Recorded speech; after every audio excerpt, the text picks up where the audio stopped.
Hello, on the screen is a summary of what I will go over in this video. Make sure to watch to the end so you don't miss anything. Step 1. First, you'll need to download the CAPITEC app if you don't already have it installed on your phone. Head to your device's App Store, search for CAPITEC, and tap the download button to get it set up. Step 2. Once the app is installed, open it and log in with your username and password.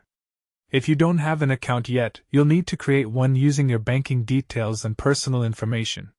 Step 3. After you're logged in, look for the menu icon, usually located at the bottom or top of the screen. Tap it to access the main navigation menu where you'll find various options. Step 4. In the menu, scroll down until you find the option labeled Credit Score or Credit Health.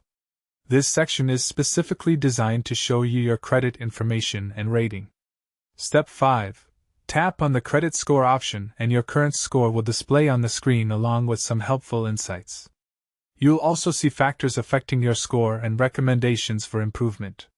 That's how you check your credit score on the CAPITEC app in 2026.